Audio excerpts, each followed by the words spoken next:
Halo semuanya, sahabat candu dimanapun berada. Bersama saya Firza Falaza. Kita masih syuting candu. Kali ini saya kedatangan teman saya yang bukan pecandu, tapi dia saksi hidup dari perjalanan saudaranya yang pernah kecanduan narkotika.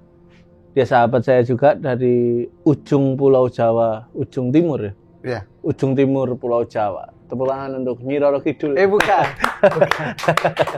Harusnya gini-gini harusnya Roro Kidul. Enggak lah. Kayak kemben. Iya, Kemben hijau. wedok mana kan? Iya, kan enggak ya? Enggak. Kan sama jeneng? Dovir. Rizky Bibir. Dovir tuh dikecing. Kan pernah ngetokno juga. Tapi kan Ning garingan kayak. iya kayak Dovir. Rizky Bibir, asli Jember bener. Asli Jember. Lagi apa nang Surabaya ini lagi? Lagi. Ini basa-basi aja sih. Iya sih. Untuk mengawali. Lagi main-main ke teman-teman Komedi Sande, silaturahmi. Anjay. Sama ngedarin narkoba. Enggak lah, enggak ada, saya enggak make. Lagi golek barang kan. Enggak ada, Fir. Saya enggak make juga. Kuliahmu S1 psikolog. Ya, psikologi. Psikologi. Tapi enggak buka praktek ke apa nulis?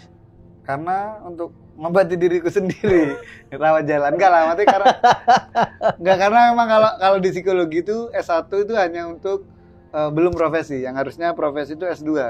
Kok dosen? Nah, iya, jadi profesi S2-nya itu akhirnya jadi psikolog atau psikiater. Kan jadi dokter, kalau misalnya S2-nya psikolog jadi psikiater. Cuman aku kan memang enggak seneng metu Jember ngono. Jadi aku enggak terus nih karena alasan itu aja. Nanggung dong berarti. Iya, sangat nanggung. Kayak bapak kuliah neng Malang ngono lho. S1 S2 psikolog. Guys, males aku. Enak ono Malang sok ngene. Harus neng Malang gitu. Neng Jember bisa, Bi. Berarti bisa kok gak ngabari aku kan. Enggak langsung kan, Bir. Maksudnya kan bisa sembunyi-sembunyi. Sembunyi-sembunyi, nanggung tapi bisa. Iya. Terus kita mau ngomongin candu nih, ya kan? Karena aku lagi pengen ngundang apa? Seng ternyata ya. Seng, pikir apa? Saya kira kayak stiker ngono ya. Stiker aja. Seng apa stiker? Seng dikasih stiker. Hah? Monyet. Fokus sama Riz, terakhir Riz.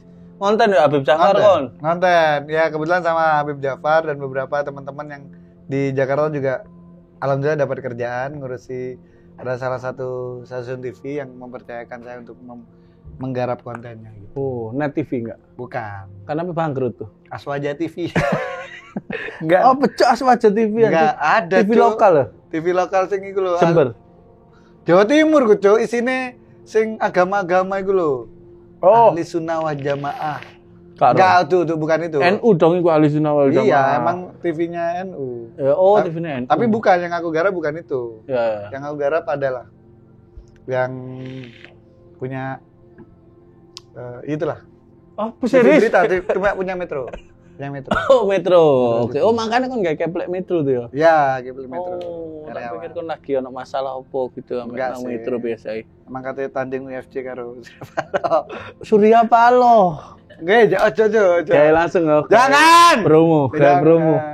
Jangan. Pengen tanding tinju mbak Surya Enggak, Cok, Paloh. moro-moro. Enggak. Jangan ngurusin itu. Iya, Dialah yang memberikan saya kehidupan. Hopes kreatif. Hopes kreatif. Semoga sukses kan. Amin. Aku pengen cerita nih kak. Saya beberapa saudaramu tuh ono sing sampai terjerumus di dunia narkotika tuh jadi Riz. Lebih ke, nah ini akhirnya kan aku suka mempelajari apa sih ada di kehidupanku. Di sekitar. Ya di sekitar. Nah beberapa itu saudara-saudaraku di keluargaku ini cukup dalam konteks keluarganya itu tercukupi secara kebutuhan. Maksudnya lumayan sugih tapi nggak sugih-sugih banget. Loh kan sugih. Nggak sugih-sugih banget. Omamu telu. Iku numpuk kan. Duduk telu manteng ngomongku, omahmu telu. Iya. Kabeh lemu-lemu. Iya. Nggak, maksudnya bukan saudara pas tapi kayak sepupuku dan Ya, segala macam itu. secara finansial sebenarnya menengah ke atas lah Ya, ya. alhamdulillah gitu. Nah, beberapa itu malah saudara-saudaraku sing memang settle dulu tuh emang sebelum di zaman eranya ibuku masih muda belum punya mobil, dia punya mobil sendiri, shopping kemana-mana. Nah, sekarang secara strata waktu kondisi dia nandukurmu. iya Oke. gitu. Malah dia tuh udah cukup terpandang di keluarga. Nah, anaknya itu emang apa ya kayak singkran gitu loh, maksudnya di boys gitu ya. Sampai akhirnya dia tuh kecanduan hal kayak gitu, sampai habis bener-bener habis giginya, terus kena tangkap polisi juga. Sampai sekarang itu dia malah jadi pekerjaan sekarang utamanya gali kubur. Hah? Gali kubur, beneran gali kubur. Dan ibunya itu malah jualan gorengan-gorengan gitu. Aduh. Karena kacauan itu nggak cuma satu saudaraku, malah ada 3. Telung dulurku ngono bisa. Sing siji ku dia tuh kayak punya grosiran toko di di kayak pasar gitu, tapi bener-bener gede. Nah itu awal dia emang bapaknya itu emang berawal dari toko kecil sampai sukses, anaknya kecanduan lah hal itu. Kecanduan terus dia ngedol sepeda dan segala macamnya rapi, terus kacau banget keluarga nih. Sampai akhirnya dia karena bapaknya niatnya menolong, dipekerjakanlah anak ini di tokonya itu. Malah nggak tahu nih isunya, itu malah barang-barangnya itu hilang semua. Anjing. Dan dia itu salahnya bapaknya, dia ditaruh di sisi marketing di itunya, dan di notaiku gak ono sing genah ngono lho. Sing terjadi akhirnya bapak iku wis bener-bener wis grosiran gede ya, maksudnya dia punya di Jember ngambil perumahan elit dan segala macam. Kabar terakhirnya bapaknya malah kerja kuli, malah kuli ning Bali gitu loh. Wah anjing rima loh. Iya, makanya akhirnya kuli Bali. Dua iya kata sih, lucu. Iya sih, cuman kan kasihan juga dari sing bener-bener ironi ya. Ironi banget dari sing wis kaya dan punya perumahan elit, sing malah keluargaku udah wah mengakui adekku soki banget yang ini satu sembarang segala macam. Langsung hancur. Wis jadi 3 hal sih sebenarnya. Satu ini orang sing tapi masih nggak separah yang ini, cuman dia ketangkep 2 kali sama polisi. Akhirnya emang sekarang nggak jadi apa-apa, kuliah ya nggak genah, ya SMA nggak genah. Akhirnya dari sana belajar. Ini kan berarti fenomenanya dekat dengan kamu. Kebetulan anakmu juga psikolog, pendidikanmu psikologi juga.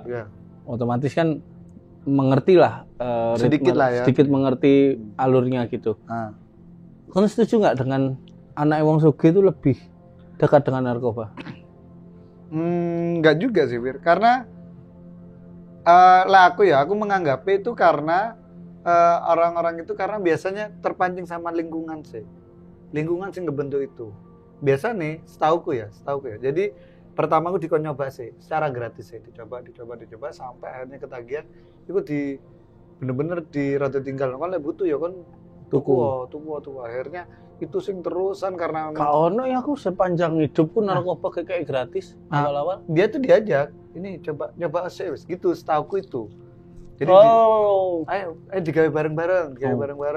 Biasanya tuh kalau setauku ya, jadi dia tuh makanya bareng-bareng gampang wis, kalau ganti wis. Sampai akhirnya gantian dia yang beli terus. Kalau nggak salah gitu. Itu yang akhirnya kan pernah nggak? Nggak pernah aku sih. Apa sih bisa membatasi dirimu, nggak pernah? Pola pikir apa atau? Pola pikirku adalah aku nggak mau miskin aja. Makanya akhirnya aku dari belajar dari keluargaku yang lain, akhirnya aku kayak anjing kok bahaya nemen ya dari kehidupan lifestyle-nya yang menurutku nggak baik. Akhirnya menghancurkan semuanya, keluarganya. Sampai bapak ibu sing akhirnya gali kubur, dia nggak punya rumah sampai akhirnya dia tidur jadi pengurus masjid. Sing awalnya aku sugih banget. Jadi pengurus masjid. Jadi cuman tidurnya itu kan biasanya pengurus masjid di kayak tempat omang di sana. Padahal dia itu sangat terpandang dulu. Orang tuanya itu terpandang dan bener-bener kaya banget dulu. Anjing ngeri ya. Iya, makanya akhirnya dari sana aku belajar untuk pokoknya aku nggak mau menggunakan, karena aku juga orangnya logis banget. Hal-hal kayak gitu kan sifatnya kan sementara, maksudnya seneng-seneng euforia semalam dan segala macam. Dan itu dan aku nggak suka kayak itu. Ataupun kalau misalkan aku lihat dari beberapa teman-temanku yang stand up komedian, ada beberapa dulu zaman 10 tahun yang lalu, ada yang ketika dia make bukan sing narkoba sing jenis kayak gitu, tapi pil itu akhirnya dia ngebangun, ataupun jamur itu ngebangun kepedeannya dia ketika perform. Ada yang kayak gitu kan. Akhirnya aku mikir, sempet kan, kamu pun sempet. Aku mikir kalau misalkan aku bergantung mau perform tapi dengan hal itu, berarti aku bukan jadi diriku sendiri. Yang terjadi ketika aku mau ngelakuin itu terus, ya aku harus membutuhkan itu terus, dan itu nggak baik kan. Istilahnya harus ada. Nah aku akhirnya belajar, kayak aku harus menyelesaikan itu tanpa harus ada obat-obatan. Tak potong. Awakmu mau di pertama ngomong bahwa lingkungan itu membentuk. Iya. Nah, sedangkan awakmu apa sih nih? Ketika jatuh di lingkungan seperti itu, pernah nggak? Dan kamu apa sih mbok lakoni? Dulu tuh kalau dulu ya, dulu tuh saya bukan sing jenis narkoba sing gena-genane, tapi kan pil itu malah banyak beredar kan pil, Iya. sing pil SMA kita ya. Iya, SMA. Dan itu pun aku nggak tergoda sama sekali. Kenapa? Karena aku orang yang selalu mikir bener-bener panjang. Nanti ketika aku minum. Kalau ada suatu sing nggak ngefek banget itu aku nggak mau make. Tapi kenapa kok pil ataupun narkoba sing sabu-sabu dan selamanya nggak nyoba? Karena aku takut akan efek jangka panjangnya yang merusak otak. Dan aku menyadari kalau aku bekerja dengan otak, aku udah menyadari aku sing value yang paling berharga ning uripku adalah otakku. Ya karena fisik wis gak menjual ya. Fisik wis emang kayak apa ya? Patung Zuma itu kan. Metupal dong. Ono patung Zuma sing terus start iku ono patung Zuma sing ngene. Jadi itu gawe fotomu. Enggak sih, kagak. Masa terus nopir. Jadi akhirnya aku milih untuk aja deh, kayak hal yang paling berharga ning uripku adalah otak. Sedangkan kita ngepil dan berapa kan omahku adalah kumpulan orang-orang bebas maksudnya arah-arah sing random banget. Random ono sing biyen ku ning daerah rumah sakitku sik gak ada manajemen yang bagus. Jadi mabuk tiap hari ngelempar. Terus ada yang memang menghalalkan segala cara untuk mencari uang, ya nyopet dan segala macam. Sampai temanku tuh untuk mencari uang, dia itu dengan donor darah per 3 hari sekali. jadi ketemu aku pucat di sana. Kok dia kerja. tapi donor beneran. Donor darah. Jadi dia donor darah dibayar 150. Sekacau itu di rumahku dulu ya. Maksudnya bener-bener dan pil-pil gitu sehat nggak sih 3 hari sekali itu? Nggak sehat lah. Enggak ya? Nggak sehat lah. Umumnya berapa lama? 6 bulan sekali kalau nggak salah. 2 sampai 3 bulan. 3 bulan. 2 sampai 3. Iya, itu per 3. Makanya aneh banget. Jadi mukanya tuh putih. Dia pucet gitu. Enak dong nek putih. Beda. Putih ini kan lain nih Kepir. Lah kan kowe cat mari dikompon tapi gak dicat mari gitu. Tayeng dong. Tayeng. Lah maksudnya dengan lingkungan seperti itu kok bisa sekuat itu Riz gitu. Karena aku melihat contoh di sekitar itu, aku nggak mau miskin. Ketika aku miskin, ketakutan itu mana ya? Ketakutan itu. Akhirnya aku mau nggak mau aku harus hidup sebisa mungkin aku kudu membenahi uripku sing aja sampai ke dulur-dulurku. Okay. Sampai beberapa itu karena aku selalu karena aku dari kecil udah sedikit melihat kondisi keluargaku yang tidak baik-baik saja. Aku nggak pengen mengulangi di kehidupanku selanjutnya. Karena ngelihat saudaraku sing sampai masuk penjara 2 kali gara-gara narkoba dan segala macam itu. Sing ini beda lagi, 3 saudaraku deket ini nggak ketangkep polisi sekali, terus akhirnya jadi gali kubur. Yang ini sing duwe banyak toko-toko, terus akhirnya dia nggak kerja apa-apa, nggak punya motor, bapaknya jadi kuli. Yang satu ini nggak jadi apa-apa, jadi rada lolak-lolok, terus dia cuman akhirnya lumayan jadi kerja bengkel. Jadi pendidikan udah nggak ada. Semua yang 3 ini benar-benar pendidikan SMA pun ya ala kadarnya gitu loh. Oke. Kon kan melihat fenomena ini dari jarak yang dekat, keluargamu dewe. Iya. Dan kon kuliah psikolog. Iya. Nah aku tanya nih, terserah nih, kon boleh jawab, silakan. Nek gak gelem jawab tak pongor. Iku berarti kawan jawab aku. Ikut di box aja. Lah ya kan jenis sharing gitu. Podone wong nyolong helm enggak? Masa enggak, karena kan diantem tetep. Akhirnya tetap keantem kan? Iya sih. Iki situ ngomong bahas tukang helm lagi. Pemakai narkoba sembuh dengan cara rehabilitas. Bener nggak? Bisa nggak? Apakah itu cara satu-satunya? Aku nggak tahu. Atau butuh pendekatan? Aku nggak tahu ya. Nggak tahu ini salah apa enggak. Karena kan pastinya ada yang ahli ya. Tapi seharusnya kehangatan tuh yang dibutuhkan orang-orang. Berarti rehabilitas itu salah sebenarnya? Rehabilitas itu kan salah satunya komponennya adalah kehangatan untuk. Makanya kan beberapa kegiatan-kegiatan di rehabilitas itu kan sing harusnya membuat orang itu akan sadar akan tidak menggunakan itu. Kalau nggak salah ada pernah di mana di negara mana? Cara rehabilitasinya dia adalah membentuk penjara itu atau tempat rehabilitasinya senyaman mungkin kayak rumah. Karena nggak bisa ya kalau misalkan kita ngomongin narkotika disembuhkan dengan cara apa? Kecanduan. Karena kita sudah butuh.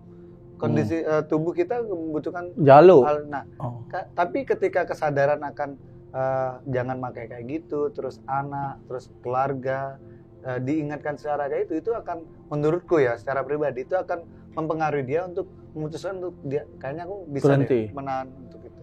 Tapi kan dengan stereotip orang Indonesia kan susah juga, Riz. Contohnya aku sekarang ono ponakanku atau saudaraku sing terjebak narkoba, aku pasti ngambil jarak. Nah, itu yang menurutku itu salah. Makanya harusnya hal yang baik itu adalah ketika kita merespon sesuatu dengan baik. Podonnya orang ngerokok. Aku contohnya kayak Dono berhenti ngerokok karena ketika dia punya anak. Semua itu kan kendali dari kita. Meskipun tetap kenapa kok direhabilitasi kan tujuannya itu kan nggak di penjara banget, tapi benar-benar untuk menghilangkan sisi kebutuhan sing harus tapi terkontrol kan. Ya. Makanya kayak pendeta Yeri itu kan ngerangkul karena kehangatan itu yang paling penting untuk sembuh ya sebenarnya. Untuk sembuh. Makanya support dari lingkungan sekitar itu harus dikuatkan karena apa alasan kita harus menjauhi orang-orang narkoba itu? Karena itu cuma stereotip. Kecuali undang-undang. Emang undang-undang ada? Misalnya nih kita bertiga lagi nongkrong. 2 positif sabu, positif narkoba, 1 enggak. Undang-undangnya sih enggak, ini bandar. Kalau kayak gitu serba apa juga karena tapi harusnya ya di berarti kan secara peraturan kita juga dipaksa untuk menjauhi si pemakai, paham nggak? Dilaporno sih lebih tepatnya. Iya. Lebih tepatnya. Cuman harusnya memang kehangatan itu perlu, Bir, karena orang yang tidak memberikan support itu akan malah menambah dia untuk meyakini sesuatu yang salah. Kok emang ya wis gak perlu aku kayak gini. Podone orang mabuk ya. Misalkan dia mabuk terus mari ngono apa ya? Koncone ku nganggep males aku koncoan bare iki arek iki mabuk. Dia kan tambah menjadi pemabuk. Harusnya memberikan kehangatan sing contoh gak usah ngomongin pemabuk tapi kamu tetap jadi koncoku. Istilah kayak gitu. Akhirnya ada sesuatu sih, oh ternyata aku untuk berteman sama kamu gak harus jadi pemabuk ya. Ini ternyata ada teman yang benar-benar tulus tanpa harus aku effort untuk mabuk dan segala macam. Akhirnya ngerubah suaramu kecilian. Oh. Tadi biarlah. Tambah entek suaranya. Gitu. Lah menurutku ini mungkin omongan sarjana psikologi sing abal-abal lah ya. Saya kira nih kan berkaca dari pengalaman saudara-saudaramu ngeri juga loh. Ngeri. Misalnya awakmu lolos dari jerat narkoba di masa muda dan tuamu. Nah anakmu? Kalau anak itu ini aku belum terjadi karena aku belum nikah. Tapi sesuatu yang harus aku obrolin adalah yang aku harus bekali untuk dari sekarang adalah komunikasi sama anak. Apapun tuh harus dikomunikasikan sama anak. Itu kok no handphone? Enggak sih, ya sih kaleng. Kaleng mbek benang. Ya, kabeh terus nangis wir. Enggak, artinya komunikasi. Maksudnya kalau di aku ya pengen menerapkan untuk anakku adalah caranya untuk berkomunikasi. Aku memberikan ruang dia untuk menjelaskan. Banyak orang-orang sing tidak mau ngerokok karena ketika dia kecil dikongkon, apa itu rokok? Coba ngerokok. Dia nyoba terus gak enak ya. Gitu, akhirnya dia memutuskan untuk enggak lah, aku nggak mau ngerokok. Akhirnya karena kejadian yang simpel ketika dia kecil, dia penasaran pengen ngerokok, dicoba ngerokok ning ngarepe bapaknya atau ibunya, dan dia ngerokok dan nggak nyaman, akhirnya dia akan merasakan dan merecall, menyimpulkan kalau rokokan itu nggak enak gitu. Nah kita kan banyak melakukan sesuatu hal yang sebenarnya itu hanya untuk meredam stres kita. Kita ada masalah mabuk, kita ada apa ngerokok dan sebagainya. Itu kan sebenarnya dalam tanda kutip ada yang orang yang menikmati dengan mabuk itu ada. Tapi kan ada yang nggak bisa sebenarnya menikmati, tapi karena gengsi ya wis mobil ada. Ya. Itu kan ada tuh. Nah itu sebenarnya harusnya memang ada komunikasi yang baik antara anak dan iku tuh maksudnya masih kecil. Kayaknya pintu masuk narkoba tuh kok iku gengsi. Bukan bisa lingkungan. Bisa jadi. Nah, lingkungan kan ngebentuk untuk bagaimana kita bisa diterima di lingkungan itu, gitu. Akhirnya kan nyoba. Gengsi akhirnya. Akhirnya cobalah penasaran butuh dan kok enak, efeknya juga kan enak tuh dengan kita benar-benar powerful secara energi dan segala macamnya. Itu kok disuges untuk aku kayak gini aku akan melakukan ini. Akhirnya itu ada penguatan terus yang akhirnya aku butuh ini gitu. Yang akhirnya mengurangi sisi kepedean kok aku lagi gawe ini, aku nggak bisa buat kayak gini. Iya, gak all out deh. Gak all out. Padahal aku membatasi untuk aku nggak kate kayak gini, tapi aku bisa gawe iki dan terbukti alhamdulillah bisa gitu. Itu sih memang aku pengen batasi hal itu. Itu sih.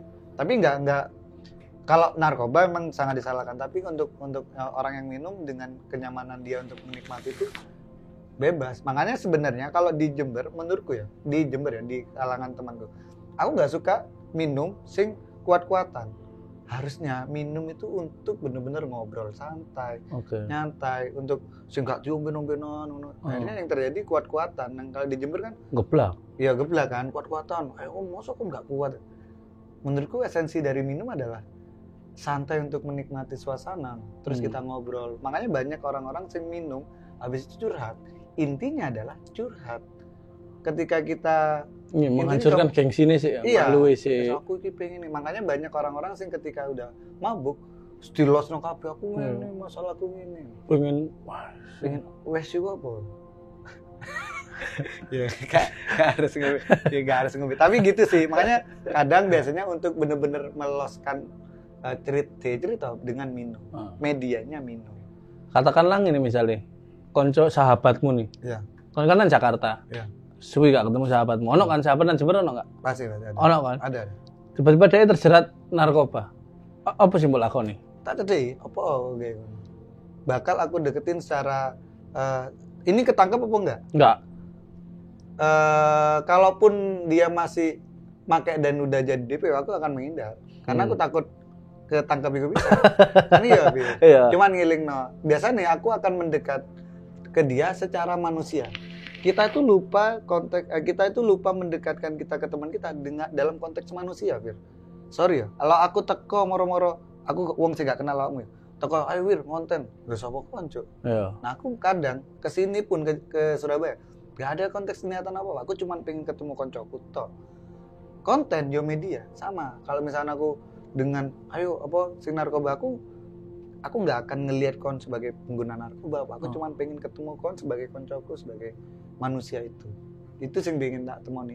Ada apa? Nah lah aku biasanya mencari tahu kenapa kamu akhirnya memutuskan menggunakan ini. Selalu ada alasan di balik itu semua. Yang biasanya masa lalu yang belum selesai atau sesuatu yang dia masih belum memecahkan masalah itu atau pelarian dari sebuah masalah kan bisa jadi.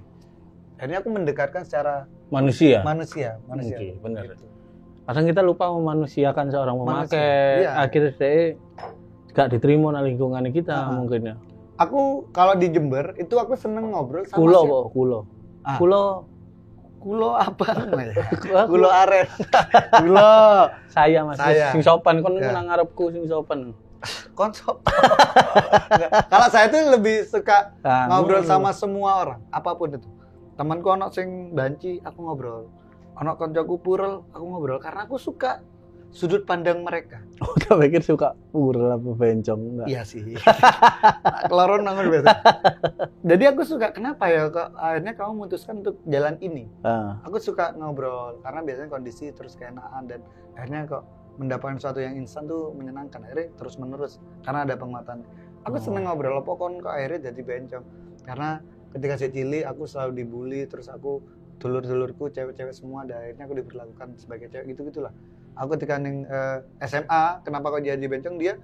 Karena sing kanca-kanca liyane aku membuli dia, wah bencong. Akhirnya dia kok merasa tersinggung, terus ketemu kanca sing sefrekuensi, akhirnya dia kuat dengan sefrekuensinya dia. Akhirnya terjadilah jadi komunitas sing bencong gitu loh. Iya, karena ning kancane enggak terima. Aduh, aku kate dadi lanang tapi kok malah dilok-lokno terus. Akhirnya malah menguatkan dia untuk tidak diterima di masyarakat dan membuat sekumpulan sendiri gitu. Aku senang ngobrol-ngobrol sama hal kayak gitu. Karena aku senang belajar agar aku membatasi, agar aku tidak seperti itu dan aku tetap menghargai kehidupannya dia. Gitu. Benar. Gitu sih. Itu mungkin garis besar ya mungkin. Iya. Iki loh. Itu garis besar. Ini gede deh. Dia ono garis besar ngene. Ngene garis iki melembung jenenge. Itu mungkin garis besarnya omonganmu yang terakhir gitu. Apa? Gimana kita mungkin dengan prinsip musik aku mau miskin dan yang kedua pelajari segala hal tanpa harus mencoba. Karena Benar. belajar tuh bisa lewat ngobrol. Nah, Ya? biasanya iya sorry tak potong. Trauma itu ya, ya. sebelah nih. Kadung ngene, tuh fotografer. saya pemahamanku ya ning kuliahku sing biyen ya mbok iki. Anjay. Trauma itu Biasanya bijak nih, nek ono ngene nih bijak nih. Aduh, langsung terbebani aku Cak. Ya, ada trauma itu kan ada yang dari internal dan eksternal. Kita ada yang kita ngalami sendiri atau kita melihat suatu kejadian yang ini kita trauma. Misalkan katakanlah nggak tahu istilahnya apa ya, ketika kita di jalan apa terus ada kecelakaan yang benar-benar parah, kita itu kadang kita itu agak langsung takut. Ya, langsung ngerim. Karena aku Trauma ya, manusiawi itu ya. Manusiawi eksternal itu yang muncul dari eksternal. Nah, aku belajar dari ojo kok ingin deh, soalnya bakal kok ini. Dan aku mempelajari karena aku tidak mau mengulangi dari kehidupanku yang masa lalu. Makanya aku belajar ada suatu hal yang harus aku pelajari. Ada balas dendam dan memaafkan. Oke. Ketika aku membalaskan dendam apa? Asik nih. Ini tuh asik ya? Enggak, bahasanmu mau lo iki lo. Memaafkan dan balas dendam iki mau lo. Iki padahal, itu iki. Iki memaafkan loh. Iki memaafkan, iki balas dendam. Nah, iki apa iki? Iki balas budi. Oh, kak iki. Ya. Kalau saya tekun aja berarti. Nah, lagi budi balas iki. Enggak usah. Tekun. Pelajari ternyata hidup memaafkan dan balas dendam tuh asik tuh. Aku mempelajari dalam kehidupan ini ya. Aku tidak bisa menentukan apa yang tidak bisa aku tentukan.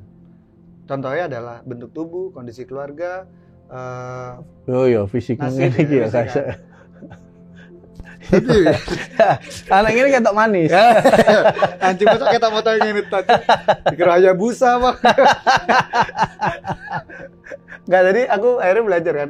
Kita menerima suatu nama kan kita tidak bisa tentukan sendiri. Nah, kita harus bisa memanfaatkan atau mengoptimalkan apa yang kita punya itu. Nah, ketika kondisi keluarga atau kondisi tubuh dan segala macam yang tidak bisa dikontrol, tidak bisa dikontrol dan tidak sesuai dengan kita, itu ada dua pilihan nih, memaafkan atau balas dendam atau memaafkan. Biasanya orang yang mencoba untuk membalaskan dendam dari sebuah kehidupannya itu, dia akan mengulangi lagi. Contoh, misal banyak orang-orang yang jadi mahasiswa yang menurunkan rezim pemerintah ini, ketika udah di atas malah dia yang akan mengulangi. Oh iya. Ya kan, malah dia. Nah, banyak kejadian orang yang bapaknya selingkuh, dia ngomong, "Wow, selingkuh kok gak duit ini." Dia akan mengulangi lagi karena dia menormalisasikan dari kehidupan itu sendiri. Apa-apa ngono, apa-apa. Nah, kalau saya yang aku pilih adalah memaafkan. Ya wis bapak kok ngono. Gak ada hubungannya loh bapak ngaceng ambek uripmu. Karo uripku sing kadang ada kan, ada yang bapak berkendom terus anakku mabuk sampai dan sama. Kalau hubungan bapak mau ngacengan karo kon ngombean. Harusnya kalau aku ya treatment gua ada untuk benar-benar merubah, aku memberikan kehangatan ke bapak. Harusnya enggak pas malah kamu maca ibumu tak peluk terus. Angcuk, tapi kenapa sih? Oh ya disikut lho bapakmu. Makane abu ngono. Ini pengalaman bener gak disikut. Jadi gitu sih Fir. Jadi aku selalu treatment itu susah tuh tapi. Jadi aku akan menerima ya wis apa kayak ngono, aku akan ya pacaran dia itu gak iso ninggalno aku karena kehangatan itu. Ketika aku gak dapat, karena sejelek-jeleknya ayah pun dia tidak ingin terlihat buruk di anaknya. Karena itu naluri arek lanang kadang. Tapi kadang kan wong lanang kelewat dari tanggung jawabnya, akhirnya melanjutkan nalurinya. Yang nggak bisa kan ketika dia gak bisa ngontrol dan segala macam. Tapi gak pingin ketokan. Kamu pun misalkan aku gak ro awakmu sih ketokannya apian wonge. Tapi kan gak mungkin delokno nakalmu ning anakmu kan. Iya gak sih? Kenapa lo ngene? Macak keren aja. Oh iya, enggak.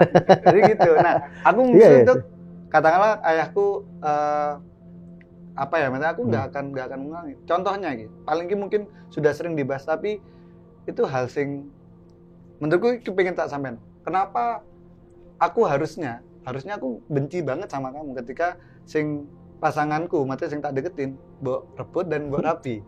Tapi aku datang ke nikahanmu. Karena itu caraku untuk memaafkan sebuah kondisi. Dan ini nggak bisa aku wis cukup lho nek kon sing gak terima. Anak loro wis cuk. Sing jerone ono maneh.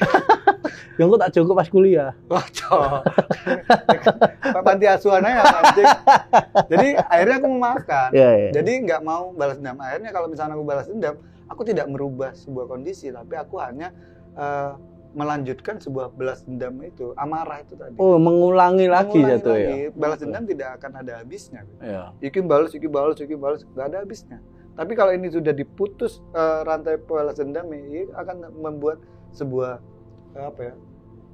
habit yang baru lagi atau membuat kehidupan yang baru lah, menurutku sih gitu. Jadi aku lebih maafkan kayak saudara-saudaraku yang mungkin aku akan membatasi ketika dia sudah narkoba, tapi tak terima apa kon butuh kerja apa, ayo lek iso tak bantu ayo tak arah nur ini, tapi enggak sing sesuai sing, karena aku tahu udah secara mungkin secara pendidikan sudah enggak iso, tapi kalau aku bisa bantu ya tak bantu secara manusia gitu. Koks. Gitu sih. Gokil Rizky Bibir. Gitu. Pelajaran hari ini mungkin ya itu Rek ya. Jadi nggak semua orang jelek itu mengecewakan gitu. Jadi jelek. ternyata wong elek itu bijaksana gitu. Gendeng kan. Lora, Fir. Ternyata wong merongos tuh gak cuma tapi pikirannya juga maju juga gitu loh maksudku. Iya sih. Jadi anak pembelajaran kayak aku tuh sinau tuh tentang mau memaafkan atau membalas dendam. Iya. Tuh kan ono ya. Obrolan gitu, ono sing tak kau mulai. Apa sing kau mulai? Omonganmu mau. Ya lari semoga konsisten kon ya kak narkoba lah. Enggak lah kan narkoba. Ayo semoga konsisten. Enggak lah, aku akan mencoba untuk tidak pakai narkoba. Iya, semoga lah ya. Bapak sampai anakmu juga dijauhkan teko kon gitu. Iya. Amin. Iya. Ya pasti ya kok gue mau. Ya semoga anak turunanmu dijauhkan dari narkoba. Iya benar. Tapi aku mau menjelaskan, intinya adalah misalnya aku pengen jadi bapak yang bisa berkomunikasi sama anak tanpa membatasi ruang anak itu sendiri. Itu. Karena aku sih durung dua anak. Dan dua anak apa tuh sih nocok ini. Enggak lah, biar mencoba untuk gitulah. Pinter ngomong deh dua anak. Iya. Aku tapi nunggu omongan niku mau sih. Teko anakmu gitu. Maksudnya saelek-elek bapakku ya aja elek gitu. Aku ngono. Terima kasih. Paling dinyangi be anakku. Cuk. Enggak lah gitu. Jadi ngono wis lucu wis anakmu. Makanya aku golek wedokan sing ayu, Fir. Memperbaiki keturunan. Iya, memperbaiki keturunan. Ya tapi nek modelnya induke ngene angel. Ya anaknya metune keras gear. Terima kasih teman-teman tetap di Candu, cerita mantan pecandu.